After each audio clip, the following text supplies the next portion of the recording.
Неге? Неге жоқ? Неге кездесу болған жоқ? Былай ғой, Баласақаным, негізі жұма күні эфирден кейін эфирде отырғанда салтанатқа айтқанмын. Суббота күні менде өзімде съемкаларым бар, воскресеньемен кездеседі. Сол кезде салтанаттың соңында шамалы сөз келіп қалғанбыз. Сөз келіп қалғанда одан кейін негізі кешкісін негізі өзім жазамын деп отқам. Бір кезде салтанаттың эфирін біздің апым үйде емес, ойын сауық көтеретін жерде жүрген қыздармен. Біз оны білмейміз. Одан кейін жақсы дедім. Негізі айттым ғой, воскресеньемен кездесеміз деп. Негізі кеше азанда салтанатқа жазған болатын. Салтанат бүгін бұйырса кездесейік деп. Алдында айттым ғой, воскресеньемен кездесейік деп. Алдын ала барып ресторанмен сөйлесіп. Сіз жексенбі күні хабарластыңыз ба? Иә. Негізі мен өзім күттім салтанатшы. Осындай жерге құрбылармен баратын деп бір ауыз сөз жазама деп. Мүмкін история салып не салып одан кейін ертесіне жазама мүмкін. Аяқ астынан құрбылар шақырып қалды ма деп. Оны ответ ештеңе болған жоқ.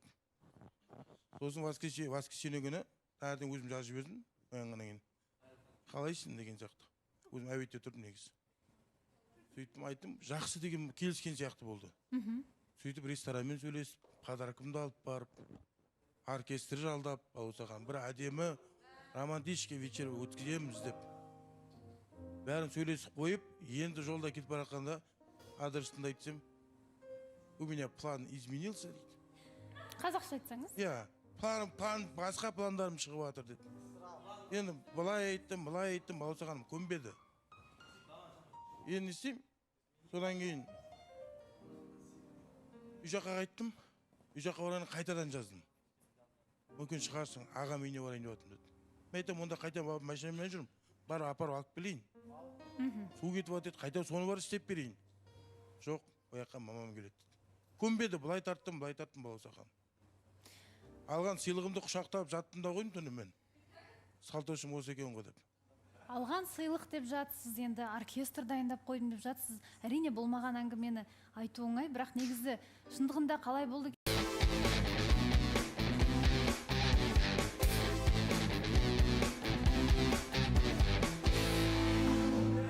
Құрметті көрермен, жарнамадан оралдық, және де кезекті белгі Ғалымжанның қолында. Көріп алайық. Қайырлы күн болсын. Қайырлы күн. Сені тауып аламын. Қасыңда мәңгі қаламын. Салтанат, алтындап тұрмыз сізді.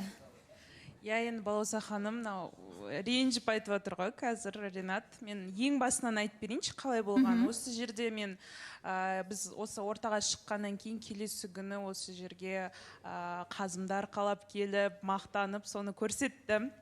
Содан кейін бұл кісі маған сағат сыйлағаны бар еді ғой. Қазір көріп отырғаныңыздай, ол сағат менде жоқ. Неге? Мен байқамаппын. Ол сағатта Баласақаным через біреулер сол күні эфирден шыққаннан кейін беріп жіберген. Мен алып ұрып сындырып тастадым. Тоқтаңыздаршы, не болды? Түсінікті етіп, кезек-кезегімен біртіндеп айтсаңыздар. Сыйлық алдыңыз, риза болып тұрдыңыз ғой осы жерде. Иә, қатты риза болдым жүрегім. Қалай, сағат жоқ па қазір сонда? Менде сағат жоқ. Неге? Беріп жібердім. Редакторыма беріп қойдым. Неге, ол сынып қалды ма, әлде не себеп болды? Бұл кісі енді бұрынғы сезондарда маған көп ақпараттар келді енді. Қыздар, түрлі адамдар жазды. Бұл кісі қыздармен жаман сөйлесті. Мен айттым, маған бұрынғы отношениялары қызық емес. Қалай болды, не болды деген сияқты. Бірақ та бұл кісі андай қыздармен, менімен дөрекі сөйлеседі. Қалай айтсам екен, осы жерде отырған кезде, сол жұма күнгі эфирде, осы жерде отырдық, өте дөрекі сөз, кетші бар, дөрекі сөз, өстіп сөйлеседі. Просто қазір эфир мәдениетіне сәйкес келмейтін болғаннан кейін оны айта алмаймын да. Мен бұны көтере алмадым. Екеуіңіз сөзге келіп қалып, сөз барысында сізге дөрекілік танытты, солай болды ғой? Өте дөрекілік танытты. Именно қандай дөрекі? Мен оны айта алмайды екем қазір. Мен сенің балағаттаған жоқпын. Қумаш деген сөзім шығар, дөрекі болса. Болды. Содан не болса да сізге дөрекілік танытты? Иә, өте дөрекілік. Ауыр айтып қалды сізге? Ауыр айтылды. Содан? Кез келген қыз ондай сөзді көтере алмас еді деп ойлаймын. Содан кейін мен уже кәдімгідей осы жерде айқайлап тұрып айттым. Өтіп менімен сөйлеспе ешқашан деп. Сонда кездесуге содан кейін бармай қалдыңыз ба?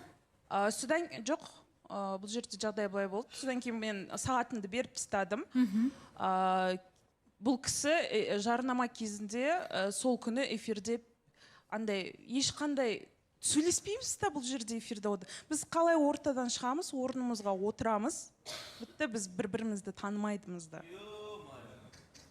Және де осы жерде отырған кезде, жарнама болған кезде айтты, менде жұма кешке және суббота күні уақытым жоқ, воскресенье кездесеміз деді. Мен айттым, мен ештеңке деген жоқпын, бірақ та бұл жерде кездесеміз дегенде ол кісі менен сұраған жоқ, кездесе аласың ба сен менімен ол күні? Немесе мен сені өстіп жаман сөз айтқаным үшін кешірші, сен сағатты қайтарып жіберсің ғой. Деген сияқты андай кешірім сөздер ешқандай болған жоқ. Түсінгенім бойынша, сіздер осы жерде сөзге келіп қаласыздар. Сіз айтасыз, маған ондай дөрекілік танытпа дейсіз. Содан кейін сағатты аласыз да, осындағы жүрген редакторға бере қоясыз. Маған керек емес, Ринатқа қайтарып беріңіз дейсіз ба? Иә. Сіз сындырған жоқсыз? Жоқ, сындырған жоқ. Жақсы. Содан кейін сонда Ринат өзі сындырып тастады ма, не болды? Иә, бауырсаға мен сындырып тастадым. Сіз жаңа айтып отырсыз. Иә, мен сындырып тастадым сағат. Неге? Бауырсаған маңдай ғой, негізі бұл жерде ұрыс неден басталды? Эфир барысында отырдық қой. Ортада кім ғой, сол кезде біреулер отыр. Просто андай да, ана жерден қарап отырасың ғой, Бауырсағаным. Бұл жерде мен просто Данаға бір-екі сөз айттым да, микрофонды қолына беріп едім, соны Индира осы жерде отырып айтты ғой, ол содан кейін өзі андай бастады агрессия. Мен айтамын да, біз таныстық болғасын, Салтанат, ол дейтін, ұрыс керісіп болады, дұрыс па? Мен лишний раз саған сөйлеген жоқпын, өзің бастадың сол жерде. Өзің маған мінез көрсете бастадың, дауыс көтердің. Мен сосын саған айтсам, просто қумаш деген сөз айттым. Болды, басқа ештеңе айтқан жоқпын.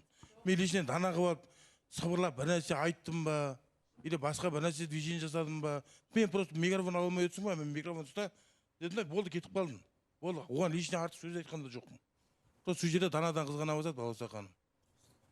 Содан басталды. Иә, Бауырсақ андай ғой, Бауырсақаным. Просто сағатты просто андай. Мына жерде отырамыз ғой біздер. Анадан сағат неше болды, мынаған қарап сағат неше болды деп жүргесін. Ондай шын жүректен берген подаркың ғой деймін да Бауырсақаным. Оны алып через кого-то біреуден беріп жіберіп. Андай менде де бір қашықтық мінез бар ғой, ұстап қалған. Алдым да, беріп жіберген, сыртқа шықтым да, бұрысындырып тастадым, болды. Саған керек емес зат, мен естимін оны. Содан сындырып тастадыңыз? Сындырып тастадым Бауырсақаным. Бауырсақаным, негізі әңгіме былай болды, осы жерде отырған кезде біз ар жақта отырамыз, Дана бер жақта отырады. Жаңа микрофонға біреулер айтты ғой, Данаға микрофон іздеп кетті деп ар жақта отырып. Мен сол кезде жарайды микрофонға, жарайды дей салдым, бірақ та осы жерде отырған кезде сұрадым, неге бер жақта отырып Данаға микрофон іздейсіз деген сияқты. Бұл кісі сол кезде дөрекілік маған танытты и және де керек болса тағы да барып алып берем деп айтты. Бұл жерде қатысушылардың кейбіреулері соны естіді. Маған мысалы үшін менің абыройымды түсіретіндей, тем более қатысушылардың басқа да барлық көрермендердің алдында өстіп айтқаны маған абырой емес. Оны кім естіді негізі? Осы әңгіме барлығы осы жерден басталған болып тұр ғой. Екеуінің бір-біріне сөзге келіп қалғанын естігендер бар ма? Лаура? Саламатсыз ба? Негізі сол күні осы жерде отырған кезде қатты дөрекі сөз айтты да тұрып кетіп қалды. Содан кейін негізі сенікі өте қате болды. Жоқ, именно қандай дөрекі сөз айттым, айтшы ал. Бұл жерде қыз Оны айтудың қажеті жоқ қой, бәріміз қайталап өзінің ер азаматтың қасында кішкентай қыз сияқты сезінеді ғой өзін жалпы. Сен тұрдың да мен еркекке обращение жасаған сияқты өте дөрекі сөз айттың да кетіп қалдың. И артынан даже байқамадың да ол ренжіді ма, ренжімеді ма. Әрине одан кейін любой қыз затын қайтарып береді, сыйлаған сыйлықты. Бауырсақаным, мен айтшы сөзім бұл жерде, кешіріңіз. Бауырсақаным, ол жерде мен тұрып кетіп қалғанда бұл ортаға Жансаяны салды тағы да. Мен айттым, Жансаяны ортаға қыстырма.